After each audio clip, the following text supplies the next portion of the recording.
Hey everyone, welcome back to On the Grid, and in today's video we are going to look at Fanalab a little bit more in depth. I want to dive deeper into some of the key features that Fanalab offers and how to customize them. So this is really a follow-up to my initial video, the starter guide.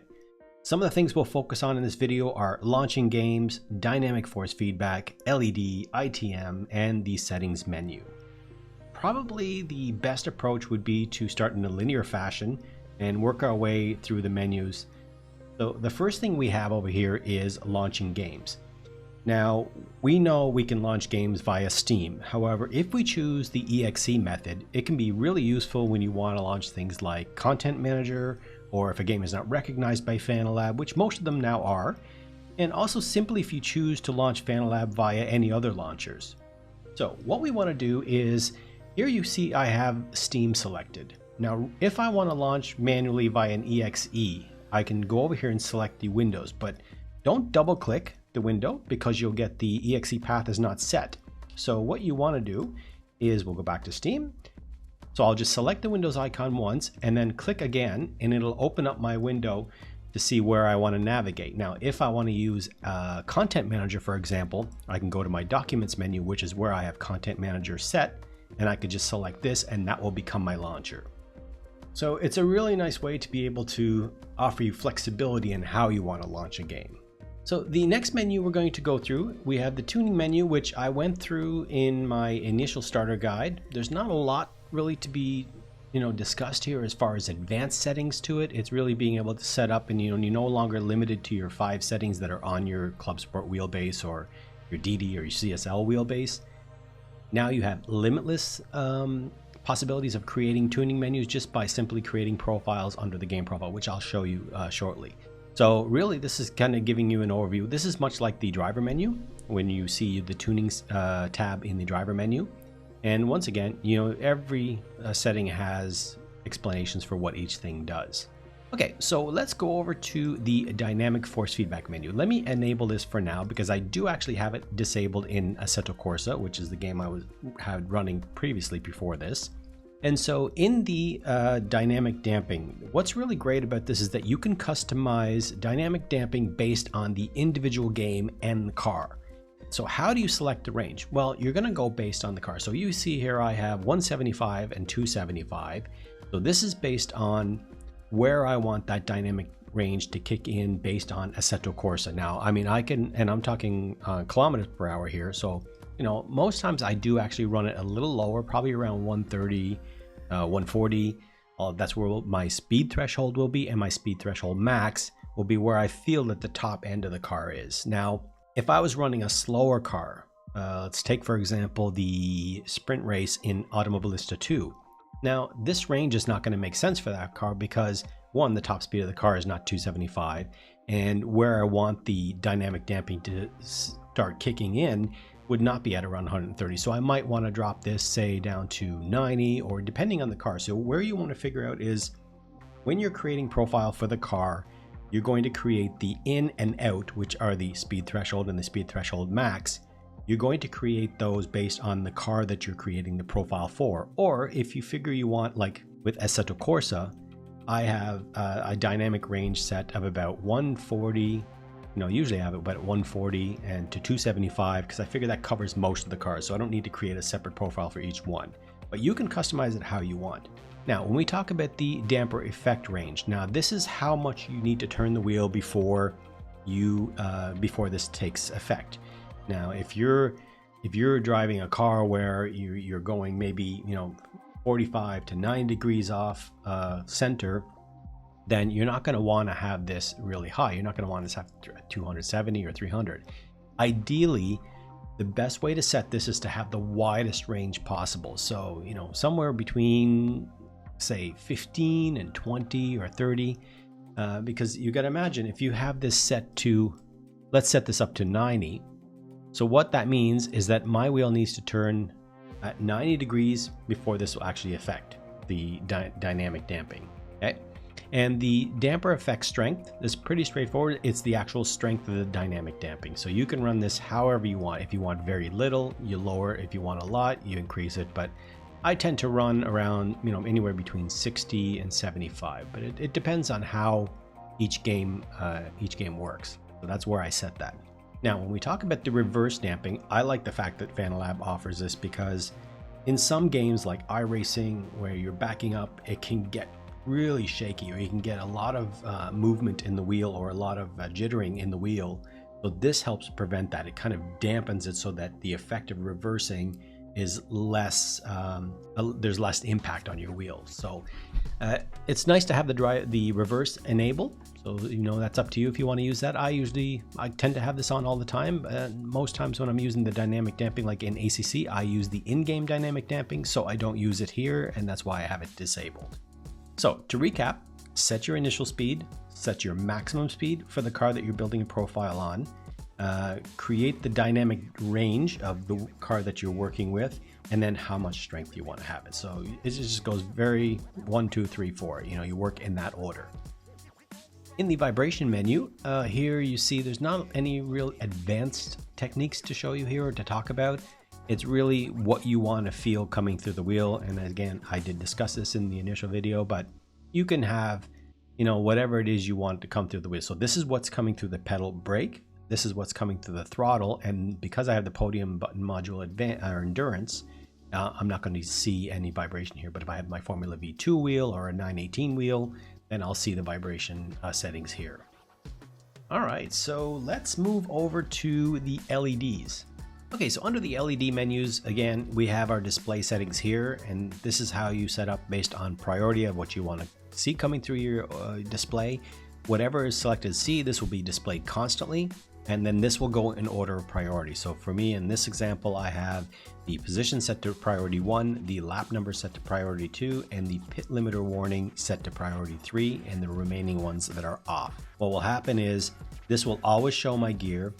Anytime there's a position change, this will flash. Anytime there's a lap number change, this will change in second priority, and then the third priority will be the pit limiter warning. Now let's look at the Rev LED percentage. There's a new feature here in version 154.2, which is the RPM values. So we can go from RPM value or RPM percentage. RPM value makes it a lot easier to dial in based on what you're seeing in the car. So when you're, and you'll see when I jump into Assetto Corsa and dial in one of these cars, you'll see how it makes it easier when you're looking at the RPM rather than trying to adjust by percentage. It makes it a lot easier to go and enter these values in based on what you're seeing on the odometer or based on what you're seeing on the HUD. Now, you do have the RPM range here, which is new as well. So you see this is up at 20,000 RPM range, but you can bring this down to what the car, the specific car RPM range is. So say for example, we have an 8,000 RPM range. It just makes it a lot easier and a lot quicker to dial these in by compressing these settings. So if you know that your minimum is going to be about a 1500 RPM and your maximum is going to be at about 8,000 RPM, you can adjust these to get them exactly where you want. So then you're working with a more compressed range rather than a wide range of RPM values. Up here, we have the Rev LEDs. So let me set this back to default. So this is the color that will flash when you're in the pit lane. This is the color that will flash when you have the pit limiter on. And this is the color that will flash when you have your Rev LEDs. Now I'm going to take out the Aston Martin, which is a good example to show you how we can adjust all these different settings. Over here on the right, we have the interval. So the interval is how much flashing you have. So this goes from a range of static to 1000. So it really depends on how quick or how slow you want those flashes to happen. So we'll leave this around 500 for now. And the third is the flag LEDs. Now the flag LEDs, the way this works, you will see what is actually supported in the game. So I had my Assetto Corsa profile loaded, so you can see Assetto Corsa doesn't support these three, obviously. DRS none, no DRS active, and no red LED or no red flag. So they will show up grayed when they're not supported in game. Now, the way I tend to look at the flag LEDs is, you got to imagine you have a lot of things going on. You have your display information going on, you have your Rev LEDs and your RPMs going on, and then you also have your flag LEDs flashing. So if you have the Porsche Podium wheel, or if you have a Formula V2 wheel, you need to kind of figure out where the balance is of how much flashing and how much lights and how much information you got coming through the wheel alongside the information that you're seeing on your base and on your OLED screen. So I tend to leave quite a few of them off. If you saw when I loaded the profile, I had, a few of the things off. So maybe wheel spin I won't have on, so I'll just click the X over here so that will not show up. Because if you have wheel spin on, so that grayish or white can get pretty bright. So you got to imagine, what is most important to you. So I'll turn the wheel spin off. I might turn the wheel lock off. I'll leave the pit lane on, but instead of having 3 lights, I'd turn 2 lights on. So I'll just have these at black, which will show no lights. I have my pit limiter on. I have my anti-lock brakes, maybe yes or no. That depends. And then traction control, that's good to have in games where you don't use very much traction control, or you want to understand the car and figure out where you're at your limit. I use that as a learning kind of tool. And then, obviously the flags. So whatever game flags or whatever game has flag support in here, you'll see this. So yellow, blue, red, and white flags. Adjust this how you feel is important. Now, okay, so I do want to go back to these RPM values because I had questions come up before in the situation where you have a car and the RPM values go from center out or vice versa out in. How do I get that to match in my wheel? What you're going to want to do is you're going to figure out where the RPM value starts, where those lights come on from the center point, and you're going to dial those into the middle here. So say, for example, we have, let's do 5,000. We'll do 5,000 on each one here. Okay. And then what we're going to do is we're going to work from the center out, and we'll end up basically creating a V. So you're going to work here, and obviously you're going to, once you get the RPM values set on each side, you're going to match both sides, both colors. And then you want to make sure the colors here are the same. So if it is yellow, we're going to put these 3 to yellow here, and then the 3 in the center red. So these lights will come on first, and then they'll work their way out. Now, if you have a car where it starts from the outside in some cases, then you're going to want to create an inverted V. So you're going to go the opposite direction. You're just going to do these from the center highest to the outside lowest, because whatever number is the lowest, that's the light that comes on first. So now what's going to happen is these lights will come on first and work their way in. So that's how you can kind of tailor it to work based on the car that you're creating the profile for. So those are the LED settings, and what I'm going to do is let's get this back to default, to get everything back to default here. And I'm going to load up ACC. We'll jump in the Aston Martin 2019 edition, and we will set these, and I'll show you how I go about getting these to match on my wheel as it is in-game. Obviously, you see here I have Assetto Corsa Competizione running. We're going to go back over the LEDs. I have everything set to default, and I'm going to create a new profile based on this Aston Martin 2019 car. So first thing we're going to do is we want to see what color these RPM LEDs are in game. So we'll switch over to ACC, and we'll take a quick look at what it is in car. All right, so we are here in ACC, and all I'm going to do is rev up the throttle just to see what color lights I have. All right, so we see 1 green, 4 red, and 3 blue. So that's what we're going to dial in Fanalab. Okay, so we said 1 green, 4 red, and then 3 blue. And if we want this to match exactly, we'll switch this to black, and so there won't be any lights there. So we'll get 1 green, 4 red, and 3 blues matching in there. So now let's go check the RPM range. All right, so we're going to rev up and see what our peak value is now.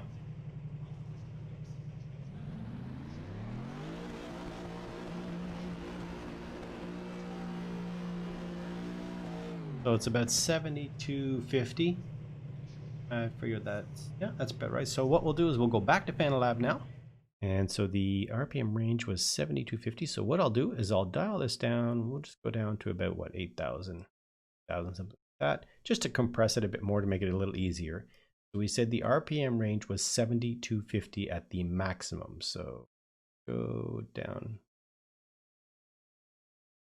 50. I'll say 7200 is fine. I can actually go and dial them in here. So 7250, that would be the RPM range there. The flash, I think the flash was actually quite similar. So check that out again.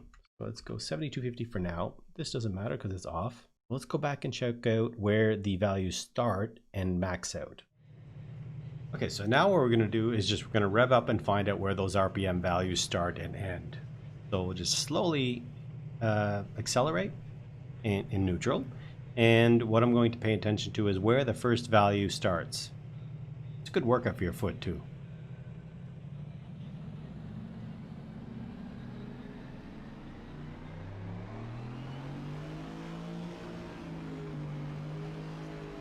I was at about 62, 67, and then about 7,000. Yeah, so about 7,100 where the flash and the RPM range maxes out at, and it starts in about 6,700. So we'll go back into Fanalab and we'll dial those in. Okay, so we said the first one starts in at about 6,200, and we'll just go in single intervals, so 6,300, 400, 500, 600, and 7. Actually, that'll make more sense if we go 6,900 and then 7,250. So take this as just a beginner or beginning place to start with, a reference point, and just dial the initial values. We just need to make sure that these are all correct, so they're not, anything is lower or too high. So 62, 6350, 65, 67, 69, 7, 71, 7250, and then the RPM range is at about 7250. We can even dial this down to say with a 7100, let's say 71, and we'll just do 7,200 RPM there. That'll just kind of give it just before it actually flashes. So that's a good place to start. And then now we're going to go back in and check where the flash point is.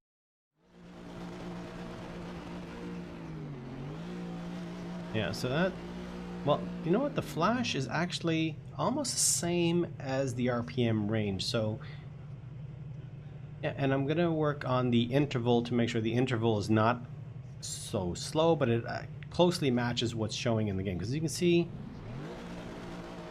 might be difficult to match that exactly, but we'll try and get it in as close as possible. So let's switch back over to Fanalab and we'll start dialing all these values in.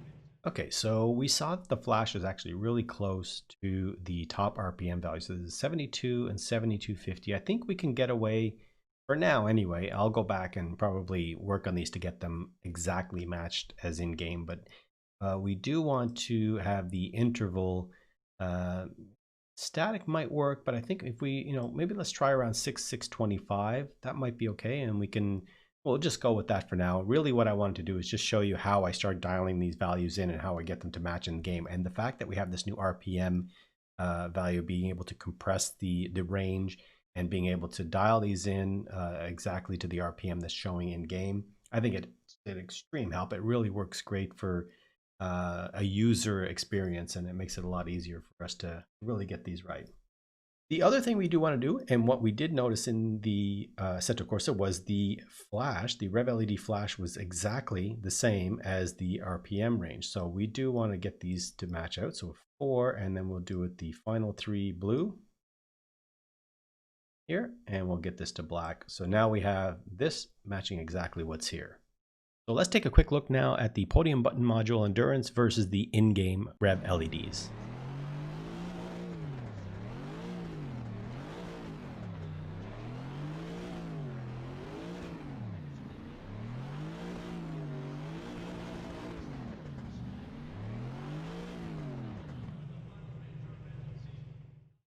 I think that's pretty good for now. Let's move over to the ITM.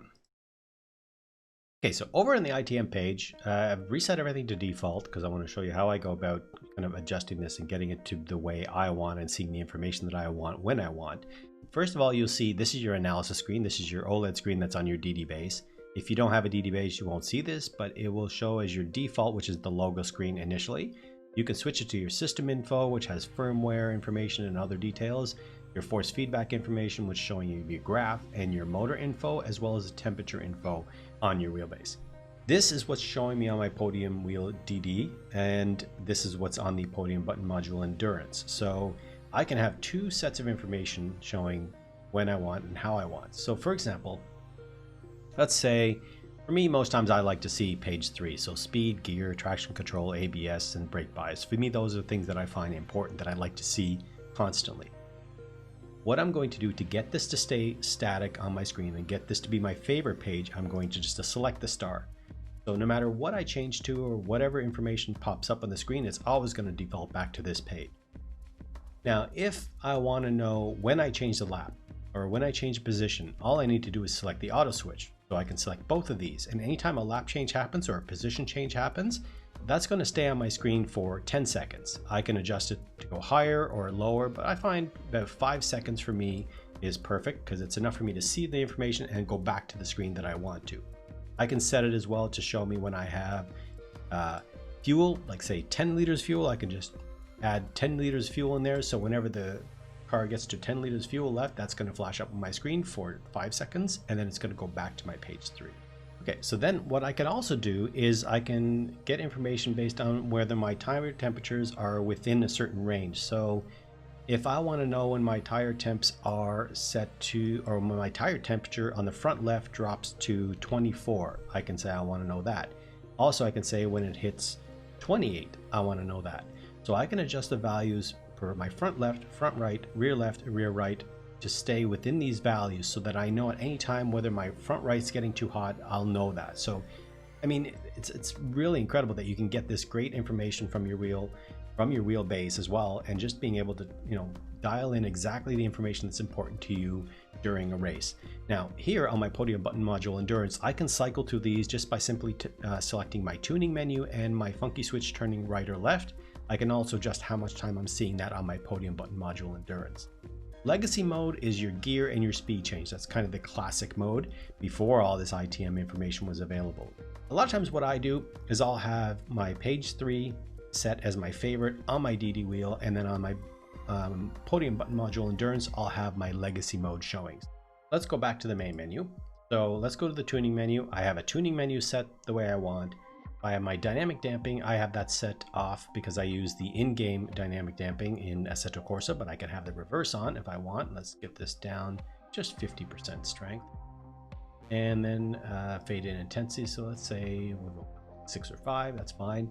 I have my vibration set the way I want it. I have my LEDs, so this matches my Aston Martin 2019. I have the ITM set the way I want it. And so now all we need to do is go over to the game profile, and I will create a new save, and we'll call this AM 2019, and we'll just save that. So now I have a new profile based on the new values that I've set in, the ITM values, and I can see all the overview here showing me exactly what I've saved. So that's how you save a profile for an individual car in a specific game. And now what I want to do, the last thing I want to show you is we're going to go over to the settings menu. In the settings menu, one of the reasons I didn't go through this initially in my first video is because of these settings down here, the diagnostics. And I didn't want to go over that because I didn't want to skip it and not go over that information. So I figured I'd just leave it to the advanced guide, and then we can go through this and I'll explain what those are. For your settings menu, you have 5 different languages: English, German, French, Italian, and Spanish. You can change from kilometers to miles. You can change from Celsius to Fahrenheit. And then in the notifications, you can enable balloon messages, which it doesn't really matter because it works anyway by default, so you don't really have to select that. Enable the device mismatch warning on game profile auto load. So whether it's selected or not, it's going to show you that anyway. So let's show you exactly what that is. Let's take Formula 1 2020, because I know that's based on my Formula V2 wheel. If I go to load this, what it's going to say is the wheel rim doesn't match. Continue. If you have, for example, somebody's sharing a profile with you and they have a DD2 wheel and you have a DD1 wheel, what you can do is just import it, click save. It's going to, even if you get the mismatch, select yes, and then save the profile again with a different name or a different title to it, and it'll just update the information. So you're not going to get a crash or anything like that. It's going to be totally fine. Don't worry about it. So it's just warning you that you're saving a profile that was created based on a specific set of gear. In the launch options, you have minimize to tray, which doesn't really do anything, though that might get updated later on. Minimize to tray at start. So if you play this pretty much the same game all the time, you can select this. What'll happen is as soon as you start Fanalab, it's going to just hide in the dock and it's going to load up whatever profile, whatever game that you're playing. So that works fine like that. And auto start Fanalab with Windows, you can either select it here or you can select it on your initial installation of Fanalab. It asks you to do that. Change the background. If I go and select this, it does come with 5 different backgrounds, presets that you can choose, like the Podium Hub, the Formula V2, and so on. but you can choose your own profile, which I'll show you here. I have my perforated background here, which I really like. It's nice and clean. It makes everything stand out. Really easy to read. So that's some of the basic things. Now for log settings, if something happens that you're getting crashes or whatever it may be that's not working and you get asked to share your log files so we can figure out what the issue is, your log settings are here. So click this and you can select which ones you want. You can select them all or just select some of them of something specific that needs to be logged or that you need to see where you can figure out what the problem is. So you select those in there and then you say collect logs. When you select collect logs, and basically it will be saved here. So you open the log folder and your log file will be saved in here. So let me show you really quickly. Click log settings, say for example, I get these three things. So I'm going to select that. I'm going to say collect logs, and then I'm going to go here and I have my Fanalab dialog, which is the log of what I actually chose to save. It's saved there already. So that's a quick way to get information to be able to help to resolve an issue if there is an issue. But Fanalab seems to be running pretty stable. I mean, it's there hasn't been really any major issues. It's just kind of quality of life stuff that's coming along, which is really great. And then the final thing is, aside from reset to global default, is the view telemetry feed. Now, the view telemetry feed is really, I'd say for 95% or more of the users, you're not going to really use this. It's not really something that's useful other than just seeing what information is being shared from the game. So to be able to see this, if I click it, there's no game running, so I don't see any telemetry feed happening. Now, what I'll do, let me get ACC loaded up again, since that was the last game I had on. All right, so I have ACC loaded back up here. Let's go over to the settings menu. Let's go to the telemetry feed. And now we're seeing everything that's being fed from the game to Fanalab for it to be able to make its calculations. So, or may be able to communicate with the game to do the LEDs, the vibration, the dynamic damping, all that. That's all happening here. Now, one thing that's really important, and it's nice that it says that here, and make sure you read that, make sure this is closed anytime you're using this. Do not leave this open. Like I said, for the majority of people, you're not going to be using this. And down here you can see if you're changing gears or RPMs, all this information is being changed. So I want to get out of there. We don't need to keep that on. For example, with like Race Room, I know Race Room in the last update, they've added more shared information, more APIs. So for somebody who's programming or creating, dashes and things like that, a telemetry might be really useful for them to see what other information is being fed to from the game. So that's really kind of where that would come in useful. So I wouldn't really mess around with that unless you just kind of love all these things and you want to see what's going on under the hood. So really, I think that's kind of just goes over everything as far as more advanced features and how to get the most out of Fanalab. Talking about how we can launch the game by using Windows launcher versus Steam. I'll put that back to Steam because I just tend to use that. The tuning menu, very straightforward. Dialing in your dynamic force feedback, by adjusting your threshold max, your range of the wheel turning away from the center, your reverse settings, your vibration for your brake and your pedal and wheel if you have a wheel that supports vibration, your LEDs, and being able to figure out how to get the most out of dialing in these RPMs and setting them up, and whether you're using RPM values or you're using percentage, whatever it is you want to choose. The flashing, I mean, there's so much that can be done and it's endless customization. And really what I wanted to do was just to show you how I go about setting up the RPM values and how I go about setting ITM. That's kind of, I think, really the main thing out of the advanced guide, is to being able to, really get that information that's important to you when you want it. So once again, I really hope you enjoyed the video. I really appreciate you guys watching, and please subscribe if you like the video and you want to see more of this kind of content.